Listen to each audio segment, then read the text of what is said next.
is by Brent Okeson. Today he's going to talk about how do we prepare for the winter road that we're facing? How do we prepare for the weather that's coming? Did that come through all right, Brent? I think I got it. Okay, good morning, everybody. And I can't believe it's the end of the year already. I'm sure you're like me thinking, wow, where did the year go? Here we are already facing winter conditions. And being November, you know, we could have already had a lot of those conditions already. We've got a little bit of a warmer year. But now is the time to think about, you know, what can go wrong in the wintertime when we're out driving around on the roads. And so we wanted to talk about that today, some of the things that we can do to prepare a few things, which would be preparing ourselves and preparing our vehicles for the hazards we might encounter. So looking at these pictures here, you know, there's some bad situations there, getting stranded, stuck in the snow, maybe a car dies due to failure of mechanics, or you know, components break down, or you're just sliding off the road. Those are all things you might encounter in the wintertime, and now's the time to prepare our minds for what we might be encountering. You know, thinking about different driving conditions, slippery roads, icy roads, and it's important to think about those things, prepare ourselves for what might be coming. So we're going to talk about some things today that we can do to prepare not only ourselves but also our vehicles to handle these different conditions out there. And so some of those things you want to think about is when the wet roads come, when the winter and the snow and icy roads come, it really affects driving conditions. And sometimes there's not a lot that you can do about it other than drive defensively and manage your driving in the way that you handle things based on the conditions that are out there. And so one of those things you want to watch for is your speed. Just a quick reminder that it's important to not get going too fast in those wet conditions because you can really lose control of your vehicle. I think sometimes we forget that. Weather can change on a dime and the seasons can change on a dime, but our driving conditions and the way that we drive needs to change as well to adapt to that. So keep that in mind. Another thing to think about is your following distance. Make sure that you're keeping a good distance between you and the vehicle in front of you. That way you can come to a safe stop if you had to. Even with the wet roads, it takes a little bit longer to stop, so you might want to keep some extra distance there in between. Keep your wheels turning, especially when you're going up the hill. You don't want to have to slide out or lose your momentum on a slope, and you don't want to get stuck in the snow as well. So keep those wheels moving. And those of you that have driven for a long time in the winter, you know that there's just a little bit different feel sometimes to that traction, the way that your tires are on the roads. The steering feels a little bit different. There's just some differences there, and so you want to remember that. To brake gently, sometimes tap the brakes to get the vehicle to slow down. Steer into your turns with some gradual steering. You don't want to do a sharp turn or a really fast turn that can cause you to lose control and slide off and have the back end of that vehicle spin around. And so your steering, your braking, your maneuvering needs to adapt just a little bit differently to those wet roads. And I think if we think about that now, and we can anticipate those things when we do start to see the weather, we'll be able to hopefully prevent accidents and do it a little bit safer out there. So what do you do when your vehicle starts to skid? Think about that. Those of you that have been in that condition before, I certainly have a few times, and it's an uncomfortable feeling when that vehicle starts to go where you don't want it to go. Maybe you're coming to a stop and the vehicle isn't stopping like it's supposed to. Maybe you're making a turn and it's just spinning around on you. Your wheels are spinning and there's not good traction. So, you know, what do you do? Well, what they recommend is that you steer into it. You don't want to turn that wheel and crank it over to the side and hope to turn out of things because that just causes your vehicle to skid even more. And so they recommend that you touch on the brakes and just keep the wheel straight and steer into the place that you're heading. And that allows your vehicle to gradually slow down and avoid turning or spinning out of control. So think about those things as the winter approaches, and be prepared for what we might encounter there with the conditions out there. So as far as the vehicle, what do we need to do with the vehicle? There's some certain things that we can do to prepare as far as the components and accessories in the vehicles and things that we use. Maintenance is a big thing. If you need to do some regular maintenance, now's a good time to do it before the winter comes. Check out all of those components, and we'll talk also about an auto emergency kit, things that you might want to have in your vehicle in case you were to get stranded. So we're going to look at some of those now, things that you want to watch for. So one thing is the battery. With the colder temperatures, it takes a little bit more cranking power sometimes to turn that engine over, and with the colder weather, it takes a toll on the battery. So make sure that you're checking your batteries out now. With lower temperatures, it can lose some of that power. And so check it now. Now's the time to do that before you get into a really cold winter season and it starts to take a toll on the battery. So make sure you do that. Another thing to look at is the tires. Tread depth is really an important thing, especially with the winter conditions, because with the tread depth, you're going to have better traction. You know, think about driving in snow, how that snow might push up into the tread. The more tread you have, the better that tire is going to grab on the road and on top of that snow. And so now's a good time. Take a look at your tires, make sure that they're in good condition, that you got a good quality tire on there with plenty of tread depth so that you can safely drive in the roadways here. Not only the depth of the tread, but also the type. They make different types. There's engineering done on these tires for a reason. They have different designs for different conditions, different surfaces, and so make sure that you have a good tire. You might even consider going to some type of a snow tire. If you're going to be driving in a lot of snow, maybe on remote highways or remote roads, you might really want to make sure you have some good solid tires and possibly even snow tires for that. So check those things out. Now's the time to do that before you get out in there in the snow and have to face those things. So another thing we want to talk about is the windshield, you know, making sure that it's clear. Obviously, if you're having a lot of frost and snow and things built up on the windshield, it's going to block your visibility and put you at risk from being able to not possibly see the road or the hazards around you. And so it's important that you take time to make sure that that windshield is clear. And part of that is making sure that your wipers are in really good condition and that you have the right kind of wipers for that. So here's an example of two different types. The one is a standard on top, just a standard wiper. It's got a little bit of a gap between the frame and the blade, but the other one is a winter type of a blade for winter conditions, and it has, you can see it's got a rubber covering on it that pushes that snow and frost and things off of the windshield a lot easier. And so you may want to consider doing that, changing out your wiper blades, making sure that they're cleaning the window clearly and that they're not missing some spots which could cause buildup and block your visibility. So again, now's the time to check those types of things out. And when it comes to the windshield, it's important to make sure that gets cleared with the windshield washer fluid. So there's different types.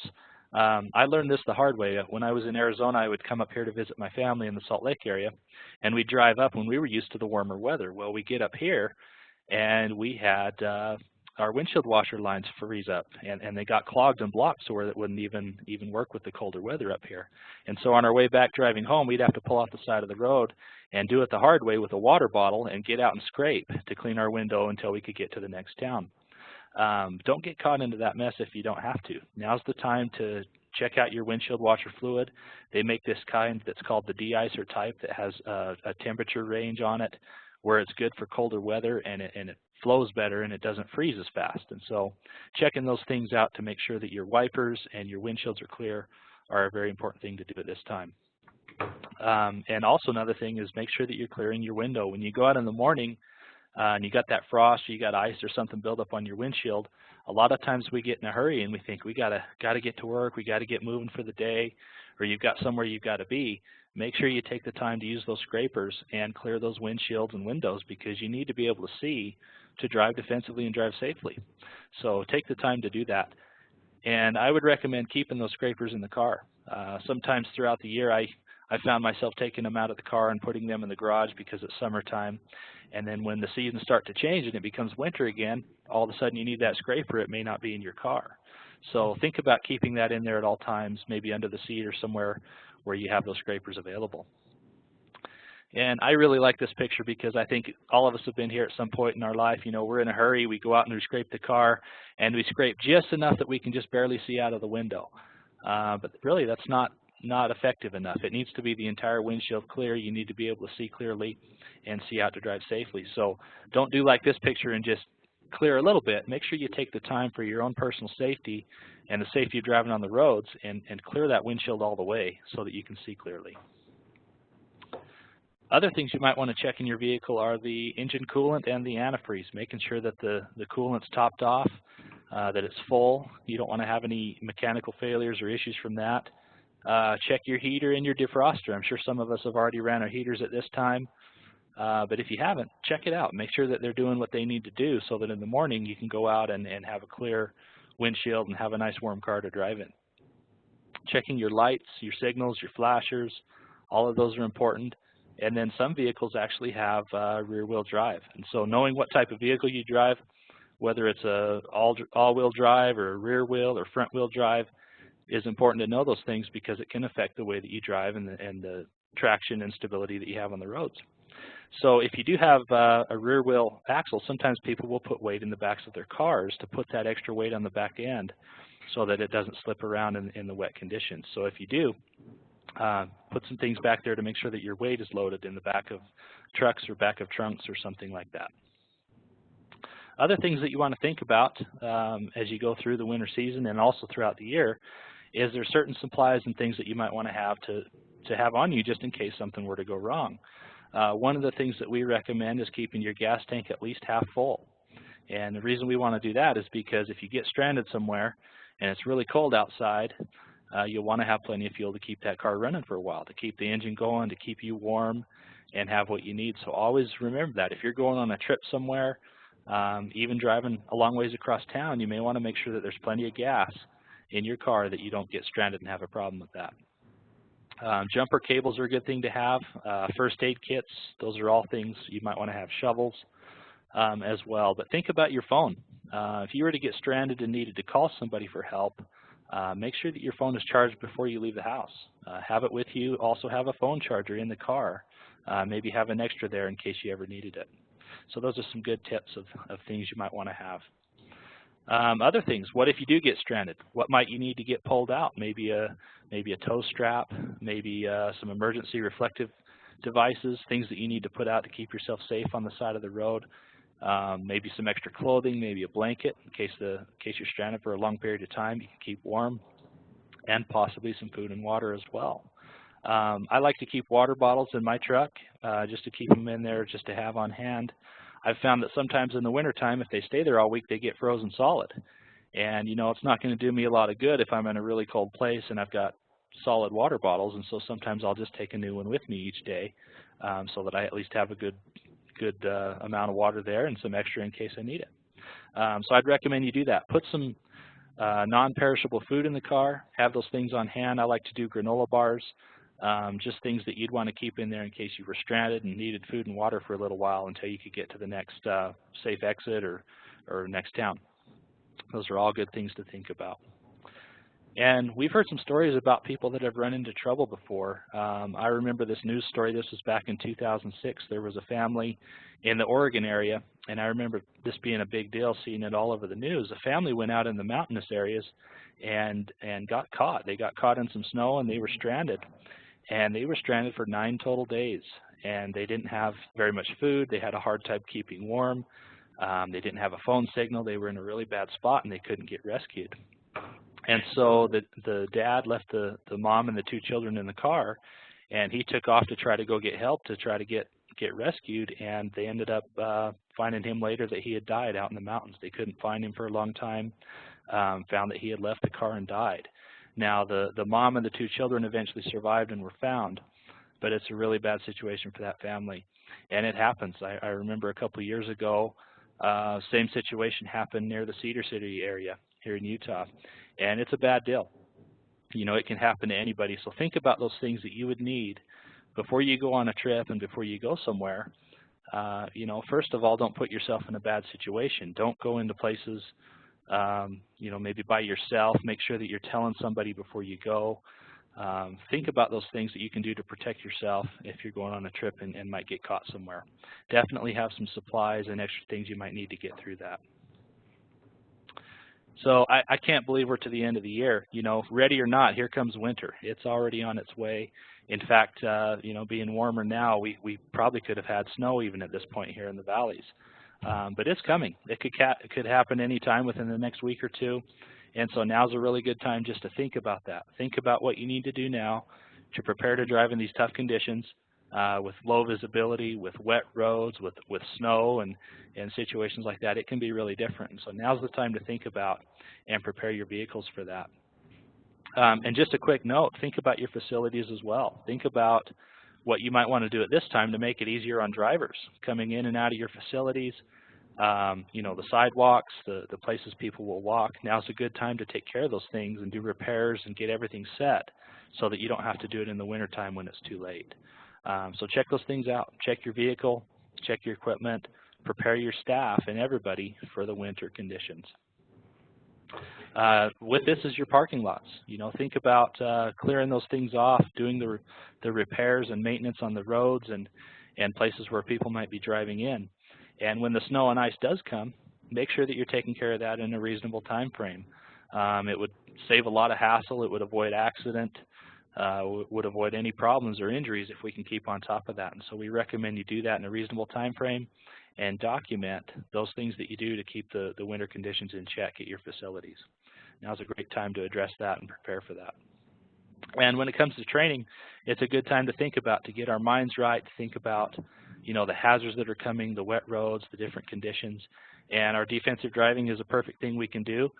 We're providing that training, like Jason said earlier. It'll be this week and next week throughout the state, and we encourage you to send your staff and yourself to those trainings because we'll talk about things that really apply to weather conditions and driving in tough situations that we can do to prevent accident and injury to ourselves.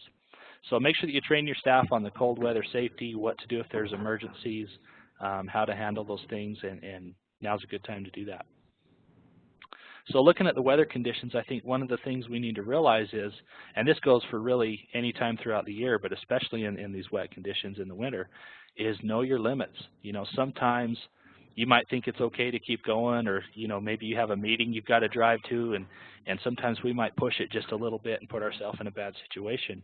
Know your limits. Know that if it's too bad of weather outside, if it's just a really bad snowstorm or really icy roads, sometimes you might need to just pull off the road or turn around and go back home because it may not be worth compromising your own safety. So take that time. Take that time to protect your own life, your own well-being, your own safety, and slow down if you have to. Don't get in such a hurry and push through a bad, tough condition to risk your own safety. It's just not worth that chance, and it's not worth the risk. So recognize those things and know when it's just not good enough to keep driving it. In summary, you know, we talked about all these conditions. We talked about how winter's just right here. It's right around the corner, and now's the time to really think about it. You know, get your mindset right. Learn to recognize those different hazards on the roadways, that when it does get wet and snowy, you know how to handle those things and you're not putting yourself in a bad spot. So prepare yourself, prepare your vehicle with all those components that we talked about, and learn to drive defensively. No matter what conditions are out there, we can't control the weather. We can't control what's on the roadways, but what we can do is we can control how we maneuver and how we drive and the actions that we take. So learn to drive defensively regardless of conditions, and make it a priority. Make safety a priority for you in your life, because it's really your own life and your safety in getting around town and driving on these roadways. All right, any questions, Jason? Folks, go ahead and type your questions into the chat box or the Q&A box, and we'll answer those now. I did have one question. So you talked about maybe changing your following distance. What would be a safe following distance during winter conditions? Well, I would give it a lot extra than I normally would. Typically, you want to put, there's different recommendations out there, but sometimes people will put a car length for every 10 miles per hour that they're going in between you and the vehicle in front of you. So if you're going 50 miles per hour, you'd want to have 5 car lengths in front of you. Well, in winter conditions, you're going to want to go even more than that. I would probably go at least 1.5 times the distance, just to give some extra space in between you and the vehicle there. And it's based on speed, so it's based on speed and how fast you're going.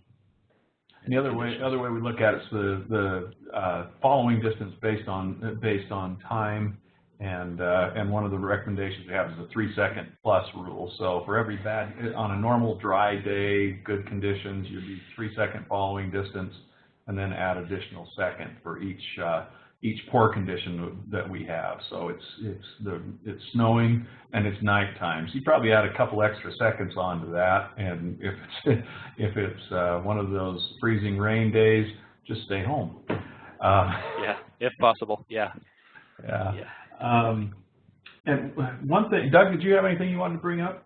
No, I think that's spot on. You know, I think the more common way we look at it these days is that following distance in time is seconds, like Jason was saying, and adding additional seconds for adverse conditions. Yeah, and one other thing kind of popped into my head as we're going through that is this can be some pretty challenging stuff when you're working around vehicles, shoveling, And, you know, some of the pictures showed people trying to push cars out and that. And a lot of injuries happen from that. And our awareness, you know, it's not just the driving part of it. It's getting in and out of our cars and parking lots as those winter weather conditions come on. So our awareness there, each year we have a significant number of injuries that happen with people getting in and out of their vehicles. So our awareness there, good footwear and all that kind of stuff goes along with driving once we get there, or if we have to get ourselves out. So, well, I think that's all the questions that we have. Brent, final word? That's it. Everybody be safe out there. Have a great day. Awesome. Thank you very much.